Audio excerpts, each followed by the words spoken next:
समुद्र की देवी एक खतरनाक जादू का इस्तेमाल करती है और मरे हुए बारबोसा को फिर से जिंदा कर देती है। अब बारबोसा के पास वो सभी 9 पवित्र चीजें आ जाती हैं, जिनकी मदद से वो समुद्र की देवी को आजाद कर सकता था। जैसे ही वो चीजें मंत्र से जलती हैं, घना धुआं उठता है और सीधा देवी के अंदर चला जाता है। अगले ही पल देवी का शरीर तेजी से फूलने लगता है। उसे बांधने वाली मोटी रस्सियां भी टूटने लगती हैं। जहाज का मजबूत हिस्सा भी इस ताकत को सह नहीं पाता और धीरे धीरे टूटने लगता है। ये सब देखकर हर कोई डर से जम जाता है। अब समुद्र की देवी पूरी तरह आजाद हो चुकी थी। बारबोसा तुरंत उसके सामने घुटनों पर बैठ जाता है और उससे विनती करता है कि वो बेकेट और डेवी जोन्स को सजा दे। लेकिन देवी पहले ही सच्चाई जान चुकी होती है। उसे पता चल चुका था कि डेवी जोन्स और 9 समुद्री राजाओं ने मिलकर उसे कैद किया था। गुस्से में वो सभी समुद्री लुटेरों को डांटने लगती है और साफ कह देती है, मैं किसी का साथ नहीं दूंगी, मैं तटस्थ रहूंगी। अपना गुस्सा निकालने के बाद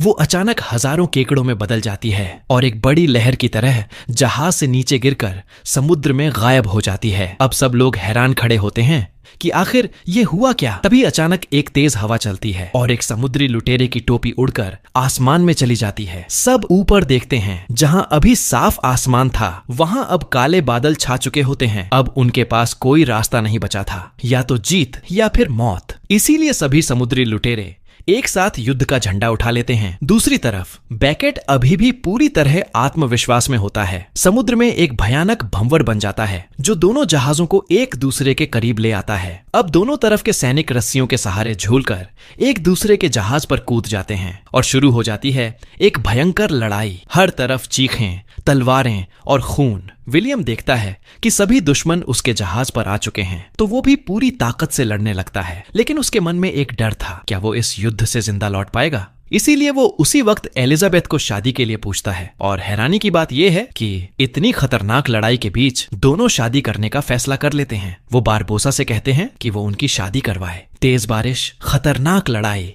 और चारों तरफ मौत का माहौल। फिर भी दोनों एक दूसरे को गले लगाकर पति पत्नी बन जाते हैं। ये नजारा देखकर बाकी समुद्री लुटेरे भी हैरान रह जाते हैं। कुछ तो ईर्ष्या करने लगते हैं। यहाँ तक कि एक छोटा बंदर भी अपनी आंखें ढक लेता है। लेकिन ये शादी भी इस युद्ध को रोक नहीं पाती। लड़ाई पहले की तरह जारी रहती है। बारबोसा पूरी ताकत से लड़ रहा था, लेकिन जीत अभी भी किसी के हाथ नहीं लग रही थी। उधर जैक डचमैन जहाज के अंदर सही मौके का इंतजार कर रहा था। तभी डेवी जोन्स आसमान में भंवर देखता है और समझ जाता है कि उसकी प्रिय महिला अब आजाद हो चुकी है। ये जानकर वो गुस्से से पागल हो जाता है और तुरंत अपने जहाज को लेकर सीधे समुद्री लुटेरों पर हमला कर देता है। इसी बीच समुद्र की देवी भंवर के बीच एक युद्ध का मैदान बना देती है। बाकी जहाज इस खतरनाक ताकत से डरकर दूर रहते हैं, लेकिन ब्लैक पर्ल और फ्लाइंग डचमैन सीधे आमने सामने आ जाते हैं। अब भंवर इतना गहरा हो चुका था कि दोनों जहाज एक दूसरे के बिल्कुल पास आ जाते हैं। दोनों तरफ से तोपें तैयार हो जाती हैं और जैसे ही बारबोसा और डेवी जोन्स आदेश देते हैं, तोपों में आग लगा दी जाती है और शुरू होती है आखिरी और सबसे खतरनाक लड़ाई। अब फ्लाइंग डचमैन और ब्लैक पर्ल के बीच भयानक तोपों की लड़ाई चल रही थी। इसी बीच डेवी जोन्स को मौका मिल जाता है बेकेट के एक आदमी को खत्म करने का। वो अपनी लंबी दाढ़ी को सीधे उसके दिमाग के अंदर घुसा देता है और कुछ ही पल में वो आदमी जमीन पर गिर जाता है। इसके साथ ही डेवी जोन्स को मिल जाती है दिल वाले संदूक की चाबी। वो तुरंत कप्तान के कमरे की तरफ बढ़ता है ताकि अपना दिल वापस ले सके। लेकिन यहाँ गेम पलट जाता है। जैक पहले ही उसका दिल चुरा चुका होता है। जैसे ही जैक डेक पर आता है, उसका आमना सामना सीधे डेवी जोन्स से हो जाता है। डेवी जोन्स बिना कुछ बोले सीधे अपनी तलवार निकालता है और जैक को मारने के लिए दौड़ पड़ता है। जैक समझ जाता है कि वो अकेले इतने खतरनाक दुश्मन से नहीं लड़ सकता, इसलिए वो तुरंत जहाज के किनारे चढ़ जाता है और चाबी से पाल की रस्सी काट देता है। फिर एक छलांग लगाकर सीधे जहाज के ऊंचे पाल पर पहुंच जाता है। लेकिन उसे ये नहीं पता था कि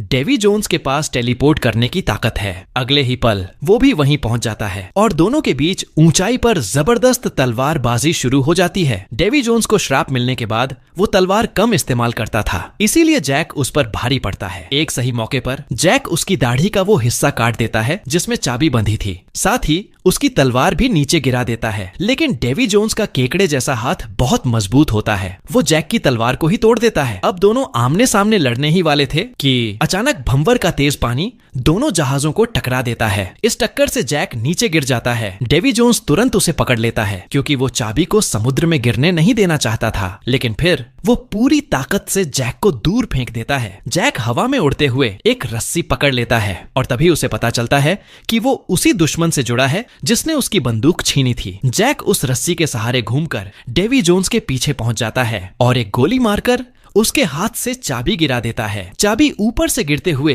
एक केकड़े पर जाकर लगती है और वो वहीं खत्म हो जाता है। उधर विलियम ये सब देख रहा होता है। वो तुरंत रस्सी के सहारे डचमैन जहाज पर पहुंचता है और चाबी उठाकर जाने लगता है, लेकिन तभी उसका सामना अपने ही पिता से हो जाता है। उसका पिता अब पूरी तरह अपना होश खो चुका था। उसे अपने बेटे तक की पहचान नहीं थी। इसी बीच डेवी जोन्स फिर से अपनी तलवार उठा लेता है और रास्ते में आने वाले हर किसी को मारते हुए फिर से चाबी लेने की कोशिश करता है। जैक रस्सी के सहारे इधर उधर झूलता रहता है और सही मौके पर फिर उसके सामने आ जाता है, लेकिन जैसे ही वो तलवार निकालने जाता है उसे याद आता है कि उसकी तलवार तो टूट चुकी है। अब वो मजबूरी में एक बड़े हथियार के पीछे छुपकर डेवी जोन्स से बचने लगता है, लेकिन डेवी जोन्स चालाक था। वो उस चीज के अंदर ही घुस जाता है और सीधे जैक पर हमला कर देता है। अब बिना हथियार के जैक जमीन पर गिर जाता है। तभी एलिजाबेथ वहां पहुंचती है और डेवी जोन्स से लड़ने लगती है, लेकिन डेवी जोन्स बहुत ताकतवर था। वो कुछ ही सेकंड में एलिजाबेथ को भी बेहोश कर देता है। अब वो उसे मारने ही वाला था। तभी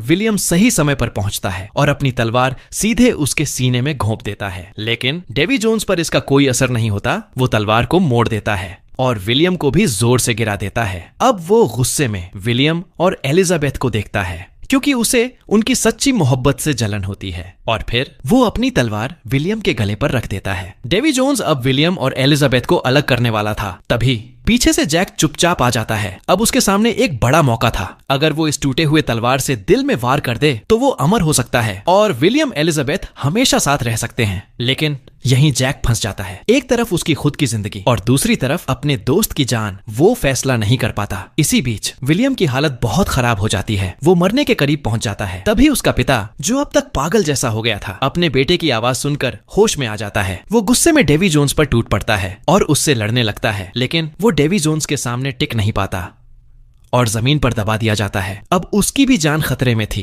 तभी अचानक डेवी जोन्स को सीने में दर्द होता है। वो पीछे मुड़कर देखता है और हैरान रह जाता है। जैक ने आखिरी समय पर विलियम के हाथ से उसके दिल को भेद दिया था। डेवी जोन्स आसमान की तरफ देखता है और कहता है, मेरी प्यारी, और फिर वो सीधे गहरे भंवर में गिर जाता है। इसी के साथ समुद्र का सबसे खतरनाक राजा खत्म हो जाता है। अब सब लोग विलियम के पास आते हैं क्योंकि एक नियम था, फ्लाइंग डचमैन को हमेशा एक कप्तान चाहिए जो मरे हुए लोगों की आत्माओं को पार लगाए। इसीलिए विलियम का दिल निकालकर उसे उस संदूक में रख दिया जाता है। अब वही नया कप्तान बन चुका था। इसी बीच दोनों जहाज भंवर में फंसकर डूबने वाले थे। बारबोसा तुरंत आदेश देता है और एक खास गोला चलाकर दोनों जहाजों को अलग कर देता है। इससे ब्लैक पर्ल बच जाती है। उधर जैक एक पाल से पैराशूट बनाता है और एलिजाबेथ के साथ जहाज से कूद जाता है। वहीं विलियम भंवर के साथ गायब हो जाता है। लेकिन कहानी यहीं खत्म नहीं होती। कुछ देर बाद समुद्र में फिर हलचल होती है। फ्लाइंग डचमैन एक राक्षस की तरह वापस निकलता है। अब वो पहले से भी ज्यादा ताकतवर दिख रहा था। उधर बेकेट को लगता है कि डेवी जोन्स अभी भी उसके साथ है, इसलिए वो अपने जहाज की 72 तोपें बाहर निकलवाता है ताकि सभी समुद्री लुटेरों को खत्म कर सके। लेकिन इस बार खेल बदल चुका था। फ्लाइंग डचमैन ब्लैक पर्ल पर हमला नहीं करता, बल्कि दोनों मिलकर बेकेट के जहाज को घेर लेते हैं। जब जहाज पास आता है तो बेकेट देखता है कि सारे श्राप खत्म हो चुके हैं और अब कप्तान है विलियम। अब बेकेट के पास बचने का कोई रास्ता नहीं था। जैक और विलियम आदेश देते हैं और पूरे समुद्र में तोपों की बारिश शुरू हो जाती है। कुछ ही समय में बेकेट का जहाज पूरी तरह तबाह हो जाता है। बेकेट ये सब देखता रहता है। उसके सारे सपने, उसकी सारी ताकत सब खत्म हो जाती है। वो शांत होकर धीरे धीरे सीढ़ियों से नीचे उतरता है और धमाकों के बीच समुद्र में हमेशा के लिए खत्म हो जाता है। बाकी जहाज ये देखकर डर जाते हैं और भाग जाते हैं। आखिरकार समुद्री लुटेरे अपनी आजादी जीत लेते हैं। विलियम अपना वादा निभाता है और अपने पिता को आजाद कर देता है, लेकिन उसका पिता खुद जहाज पर रहना चाहता है ताकि वो अपने बेटे के साथ रह सके। और इस तरह एक खतरनाक युद्ध खत्म होता है, लेकिन पीछे छोड़ जाता है प्यार, कुर्बानी और आजादी की कहानी। आखिरकार विलियम और एलिजाबेथ की शादी पूरी हो जाती है। शादी के आखिरी पल में विलियम अपने दिल वाला संदूक एलिजाबेथ को दे देता है ताकि वो उसे संभाल कर रखे। दोनों एक दूसरे से वादा करते हैं, हम कभी एक दूसरे को धोखा नहीं देंगे। इसके बाद विलियम फ्लाइंग डचमैन को लेकर एक हरी रोशनी में गायब हो जाता है। उधर बारबोसा फिर अपनी असली चाल चलता है। वो जैक का जहाज ब्लैक पर्ल चुरा लेता है और निकल पड़ता है युवावस्था देने वाले जादुई झरने की खोज में। लेकिन इस बार जैक भी चालाक निकला। वो पहले ही बारबोसा का खजाने का नक्शा चुरा चुका था। जैसे ही वो नक्शा घूमता है, एक नई और खतरनाक यात्रा शुरू हो जाती है।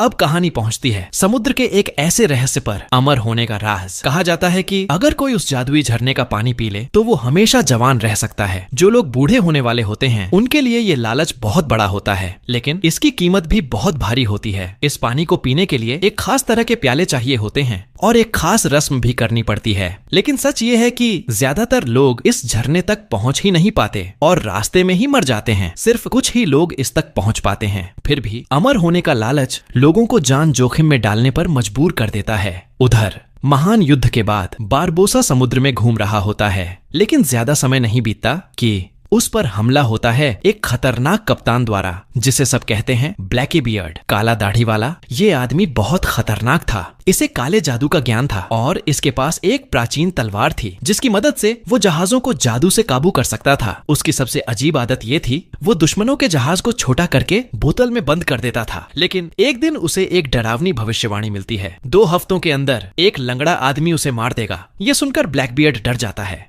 और तुरंत फैसला करता है उसे अमर होना ही होगा और इसके लिए उसे वही जादुई झरना ढूंढना होगा। लेकिन समस्या ये थी कि उस झरने का रास्ता सिर्फ जैक को पता था, क्योंकि नक्शा उसी के पास था।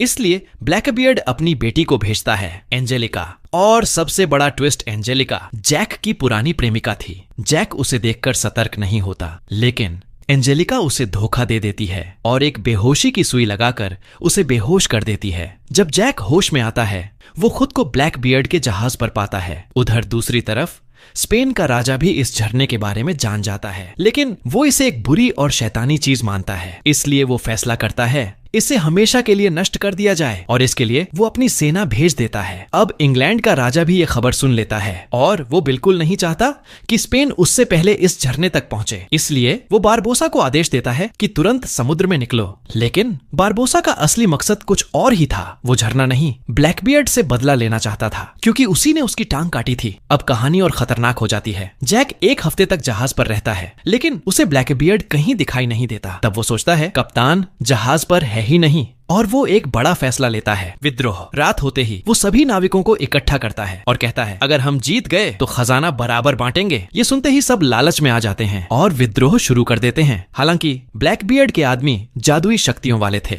उन्हें मारना आसान नहीं था। फिर भी ज्यादा लोगों की ताकत के आगे वो दब जाते हैं। लगता है जैक जीत गया, लेकिन तभी कप्तान के कमरे का दरवाजा खुलता है। धीरे धीरे भारी कदमों की आवाज आती है और सामने आता है खुद ब्लैकबियर्ड। अब सामने आता है असली खौफनाक विलेन। ब्लैकबियर्ड गुस्से में अपनी बोतल जमीन पर पटक देता है और निकालता है अपनी खतरनाक तलवार, ट्राइटन की तलवार, जो खुद समुद्र के देवता के बेटे ने बनाई थी। जैसे ही वो तलवार आसमान की तरफ उठाता है, उसका जहाज जिंदा हो जाता है। पाल अपने आप चलने लगते हैं। जहाज की रफ्तार अचानक तेज हो जाती है और जैसे ही वो आगे इशारा करता है, रस्सियां सांप की तरह जिंदा होकर विद्रोह करने वाले नाविकों को पकड़ लेती हैं। कुछ ही सेकंड में सभी बागी नाविक हवा में लटक जाते हैं, जैसे सूखे मांस की तरह। अब सबको अपनी सजा का इंतजार था। ब्लैकबियर्ड बंदूक निकालता है और सीधे जैक को मारने वाला था। तभी एंजेलिका बीच में आ जाती है, क्योंकि बिना जैक के वो जादुई झरना कभी नहीं मिल सकता। लेकिन डर बनाए रखना भी जरूरी था, इसीलिए ब्लैकबियर्ड एक बेगुनाह रसोइये को पकड़ता है और सबके सामने आग उगलकर उसे जिंदा जला देता है। इतना ही नहीं, वो उसे पूरी तरह राख बना देता है ताकि कोई दोबारा विद्रोह करने की सोच भी न सके। इसके बाद ब्लैकबियर्ड जैक को अपने कमरे में ले जाता है और उससे झरने का रास्ता पूछता है। लेकिन जैक भी कम चालाक नहीं था। वो बातों में उलझाते हुए छुपकर उसे मारने की कोशिश करता है, लेकिन ब्लैकबियर्ड पहले से सब समझ चुका था। वो हंसता है और एक डरावनी चीज निकालता है, जैक के बालों से बना हुआ गुड़िया। फिर वो उस गुड़िया में सुई चुभाता है और जैक को असली दर्द महसूस होता है। जैसे ही वो गुड़िया को काटता है, जैक के शरीर पर वही घाव बन जाते हैं। अब साफ हो जाता है, ब्लैकबियर्ड सिर्फ खतरनाक नहीं बल्कि काले जादू का मास्टर है। वो जैक को मजबूर करता है कि वो उसे रास्ता दिखाए और उसे तड़पा तड़पा कर कंट्रोल करता है। अब कहानी पहुंचती है एक डरावनी जगह पर, एक ऐसा द्वीप जहाँ चारों तरफ सिर्फ खूंखार जलपरियां हैं। लेकिन ट्विस्ट ये है, अमर बनने के लिए जलपरी के आंसू की जरूरत होती है। इसलिए ब्लैकबियर्ड एक प्लान बनाता है। वो अपने लोगों से लाइट जलवाता है और कुछ नाविकों को चारा बनाता है। फिर सब मिलकर एक गाना गाते हैं ताकि जलपरियां आकर्षित हों, और होता भी वही है। धीरे धीरे खूबसूरत जलपरियां पानी से बाहर आने लगती हैं। उनका चेहरा एकदम परी जैसा, लेकिन दिल एक खतरनाक जानवर जैसा। पुराने नाविक समझ जाते हैं खतरा और तुरंत हथियार निकाल लेते हैं। लेकिन एक नौजवान नाविक उनकी खूबसूरती में फंस जाता है और उनके करीब चला जाता है। जैसे ही वो पास जाता है, जलपरी अपने पूरे झुंड को बुला लेती है। कुछ ही पलों में पूरी नाव जलपरियों से घिर जाती है। नौजवान नाविक तो पूरी तरह फंस चुका था। वो उन्हें छूने और चूमने की कोशिश करता है, लेकिन तभी एक अनुभवी नाविक उसे बचा लेता है। अब जलपरियां अपना असली रूप दिखाती हैं और अचानक हमला कर देती हैं। चारों तरफ अफरा तफरी मच जाती है। कई लोग वहीं मारे जाते हैं और जलपरियों का शिकार बन जाते हैं। ब्लैकबियर्ड ये देखकर आग उगलता है ताकि उन्हें जाल की तरफ भगाया जा सके, लेकिन इससे जलपरियां और ज्यादा गुस्सा हो जाती हैं। अब और भी ज्यादा जलपरियां आ जाती हैं और दूर से ही खतरनाक आवाजों से हमला करती हैं, जिससे पूरा जाल टूट जाता है। अब हालत बेकाबू हो चुकी थी। जैक तुरंत समझ जाता है, अगर अभी कुछ नहीं किया तो सब मारे जाएंगे। वो भागकर लाइट हाउस पर जाता है और तेल के बड़े ड्रम को तोड़ देता है। तेल बहते ही पूरा लाइट हाउस आग से फट पड़ता है। इस धमाके से सभी जलपरियां भाग जाती हैं, लेकिन इसी दौरान एक अलग घटना होती है। एक अच्छी जलपरी एक पादरी की जान बचा लेती है, लेकिन वो खुद पानी में फंस जाती है और आखिर में उसे पकड़ लिया जाता है। अगले दिन ब्लैकबियर्ड अपने आदमियों को आदेश देता है, जलपरी को उठाओ और चलो जादुई झरने की तरफ। रास्ते में जब सब रुकते हैं, एक पादरी देखता है कि जलपरी सांस नहीं ले पा रही। उसे समझ आता है जलपरी को भी हवा की जरूरत होती है। वो तुरंत कहता है कि उसे बाहर निकाला जाए, लेकिन पहरेदार मना कर देते हैं। उन्हें डर था कि वो भाग जाएगी। तभी पादरी हिम्मत दिखाता है। वो तलवार निकालकर कांच का डिब्बा तोड़ देता है। जैसे ही जलपरी बाहर आती है, वो गहरी सांस लेती है और उसी पल दोनों के बीच एक अजीब सा रिश्ता बन जाता है। इसके बाद सब आगे बढ़ते हैं, लेकिन रास्ते में एक बड़ी चट्टान आ जाती है। अब उन्हें रास्ता बदलना पड़ता है, क्योंकि जादुई झरने तक पहुंचने से पहले पवित्र प्याले ढूंढना जरूरी था। लेकिन ब्लैकबियर्ड के पास समय बहुत कम था, इसलिए वो गुस्से में जैक से कंपास छीन लेता है और उसे धमकी देता है, नीचे कूद कर प्याले ढूंढ कर ला।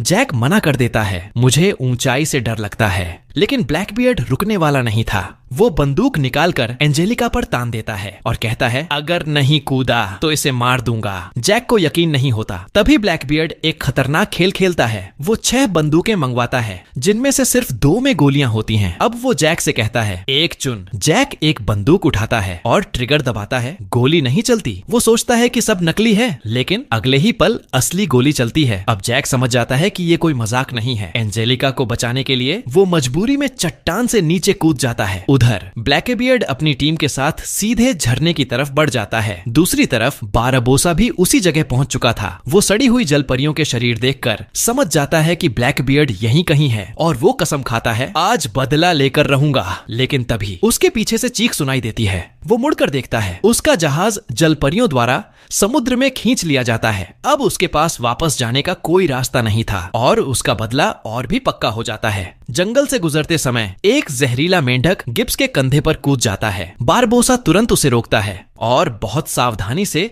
उसे एक बोतल में बंद कर लेता है, ताकि बाद में उससे ब्लैकबियर्ड को मारा जा सके। रात के समय जैक नदी के किनारे एक जहाज ढूंढ लेता है जिसमें छुपे थे वो पवित्र प्याले। जब वो अंदर जाता है, उसे चारों तरफ खजाना ही खजाना दिखता है और वहीं उस खजाने का मालिक भी पड़ा होता है, जो कई साल पहले मर चुका था। जैक जैसे ही प्याले ढूंढने लगता है, अचानक बारबोसा भी वहां आ जाता है। अब दोनों आमने सामने, तलवारें निकल जाती हैं, लेकिन जहाज खतरनाक तरीके से अटका हुआ था। जरा सी गलती और दोनों खाई में गिर सकते थे। इसी दौरान प्यालों वाला बॉक्स बाहर निकल आता है। अब दोनों समझते हैं कि लड़ने से अच्छा है मिलकर काम करें। दोनों मिलकर बॉक्स खोलते हैं, लेकिन प्याले वहां से गायब थे। उन्हें पता चलता है स्पेन के लोग उन्हें पहले ही ले जा चुके हैं, लेकिन नक्शा अभी भी वहीं था। जैक जैसे ही नक्शा उठाने जाता है, अचानक मरा हुआ आदमी हिलने लगता है। बारबोसा तुरंत इशारा करता है, नक्शा वापस रख दो। जैक ऐसा ही करता है और वो लाश फिर फिर शांत हो जाती है। बारबोसा नक्शा देखकर समझ जाता है स्पेन वाले कहाँ हैं। दोनों चुपके से उनके कैंप में घुस जाते हैं और देखते हैं प्याले सच में उनके पास हैं। अब बारबोसा भागने की योजना बनाता है, लेकिन जैक सीधे चोरी करने का फैसला करता है। जैसे ही पहरेदार ध्यान हटाता है, जैक एक प्याला चुरा लेता है और फिर दूसरा भी।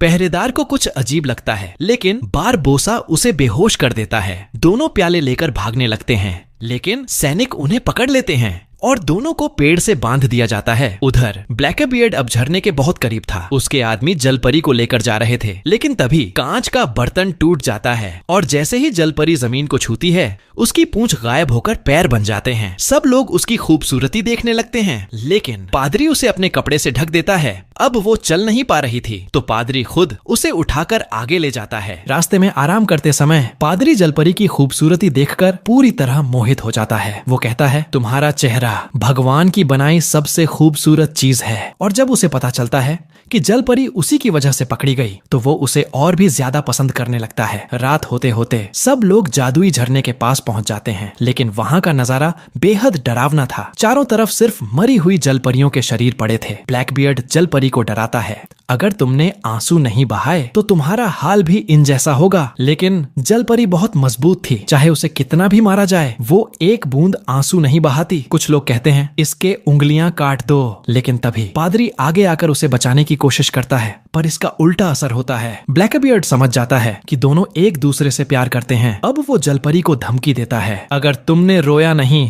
तो मैं पादरी को मार दूंगा। जलपरी फिर भी नहीं मानती। तभी ब्लैकबीयर्ड अपने आदमी से पादरी को मारने को कह देता है, लेकिन पादरी सच में नहीं मारा जाता, उसे सिर्फ बेहोश किया जाता है। जलपरी दुखी जरूर होती है, लेकिन फिर भी रोती नहीं। उसके चेहरे पर अब सिर्फ नफरत थी। कुछ घंटों बाद पादरी होश में आता है और तुरंत भागकर जलपरी के पास जाता है और उसकी रस्सियां खोल देता है। ये देखकर जलपरी खुशी से रो पड़ती है, लेकिन तभी ब्लैकबीयर्ड के आदमी अचानक आ जाते हैं और जलपरी को पकड़ लेते हैं और उसके आंसू हासिल कर लेते हैं। अब जलपरी को लगता है पादरी ने उसे धोखा दिया, लेकिन फिर उसे समझ आता है ये सब ब्लैकबीयर्ड की चाल थी। ब्लैकबीयर्ड को डर था कि जलपरी बदला ले सकती है, इसलिए वो उसे बांधकर छोड़ देता है। दूसरी तरफ जैक और बारबोसा अभी भी पेड़ से बंधे हुए थे। जैक सोचता है कि बारबोसा की लकड़ी वाली टांग में चाकू छुपा होगा, लेकिन जब वो देखता है उसमें तो शराब भरी हुई थी। दोनों हंसते हैं और पहली बार खुलकर बात करते हैं। 30 साल की दुश्मनी के बाद अब दोनों साथ काम करने का फैसला करते हैं। जैक धीरे धीरे रस्सी के सहारे ऊपर चढ़ता है और पेड़ के ऊपर पहुंच जाता है। फिर वो एक चाल चलता है। वो नारियल बांधकर फेंकता है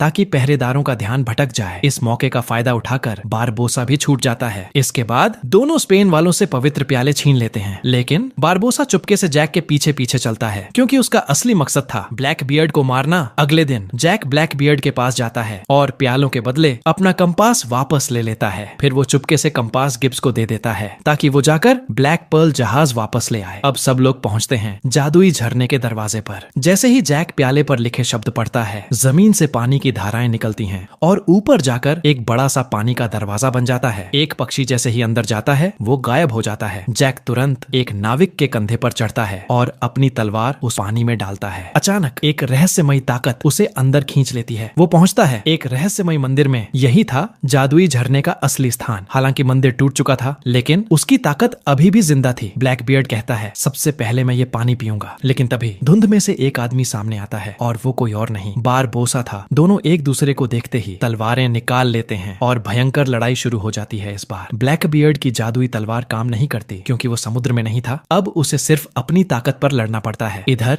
पादरी मौका देखकर भागता है और जलपरी को आजाद कर देता है। अब जलपरी सच में उससे प्यार करने लगती है। वो उसे एक जादुई किस देती है जिससे पादरी पानी के अंदर सांस ले सकता है और दोनों हमेशा के लिए साथ चले जाते हैं। उधर मंदिर में लड़ाई और भी खतरनाक हो जाती है और अब ब्लैकबीयर्ड चालाकी करने वाला था। लड़ाई अब अपने चरम पर पहुंच चुकी थी। ब्लैकबीयर्ड चालाकी से बारबोसा पर जोरदार हमला करता है और कुछ ही देर में बारबोसा कमजोर पड़ने लगता है। ब्लैकबीयर्ड को लगता है कि अब जीत बस उसके हाथ में है, लेकिन तभी स्पेन की सेना वहां आ जाती है और सबको चारों तरफ से घेर लेती है। स्पेन वालों का मानना था कि ये जादुई झरना भगवान के खिलाफ है, इसलिए बिना कुछ सोचे वो पवित्र प्याले छीनकर पानी में फेंक देते हैं और फिर पूरे झरने को नष्ट करने का आदेश दे देते हैं। ब्लैकबीयर्ड उनसे बात करने जाता है, लेकिन तभी बारबोसा पीछे से हमला कर देता है। उसकी तलवार तलवार पर बेहद खतरनाक जहर लगा हुआ था। अब ब्लैकबियर्ड का बचना नामुमकिन था। आज के जमाने का सबसे बड़ा डॉक्टर भी आता तो भी उसे नहीं बचा पाता। इसी बीच एंजेलिका अपने पिता को बचाने दौड़ती है, लेकिन वो भी उसी जहरीली तलवार से घायल हो जाती है। अब हालात और भी खराब हो जाते हैं। बारबोसा तुरंत ब्लैकबियर्ड की जादुई तलवार उठा लेता है और ऐलान करता है, अब मैं इस जहाज का नया कप्तान हूँ। बाकी नाविक भी समझ जाते हैं कि ब्लैकबियर्ड अब खत्म हो चुका है, तो वो भी बारबोसा के साथ मिल जाते हैं। उधर स्पेन वाले झरना तोड़कर वहां से चले जाते हैं। अब मंदिर में सिर्फ जैक, ब्लैकबियर्ड और एंजेलिका बचे थे। जैक तुरंत पानी से पवित्र प्याले निकालता है और झरने के सूखने से पहले 2 प्याले भर लेता है, लेकिन सिर्फ एक ही इंसान बच सकता था। जैक एक प्याले में जलपरी के आंसू मिलाता है और दूसरा वैसा ही छोड़ देता है। तभी ब्लैकबियर्ड अचानक प्याला उठाता है और बिना सोचे पानी पी जाता है। उसे अपनी बेटी की भी परवाह नहीं थी, लेकिन जैक पहले से सब समझ चुका था। उसने चालाकी से ब्लैकबियर्ड को गलत प्याला पकड़ा दिया जिसमें जलपरी के आंसू नहीं थे। जैसे ही ब्लैकबियर्ड पानी पीता है, उसका शरीर धीरे धीरे खत्म होने लगता है। पानी की ताकत उसकी जिंदगी खींच लेती है और दूसरी तरफ एंजेलिका के घाव भरने लगते हैं। कुछ ही पलों में ब्लैकबियर्ड पूरी तरह खत्म हो जाता है। इसके बाद बारबोसा आधिकारिक तौर पर क्वीन एंड रिवेंज जहाज का कप्तान बन जाता है और जादुई तलवार के साथ वो अपनी नई कहानी शुरू करता है। लेकिन असली जीत जैक की होती है, क्योंकि गिब्स पहले ही कंपास की मदद से ब्लैकबियर्ड का सारा खजाना चुरा चुका था और उस खजाने में ब्लैक पर्ल जहाज भी शामिल था। अब जैक बन चुका था पूरे कैरिबियन का सबसे अमीर समुद्री डाकू।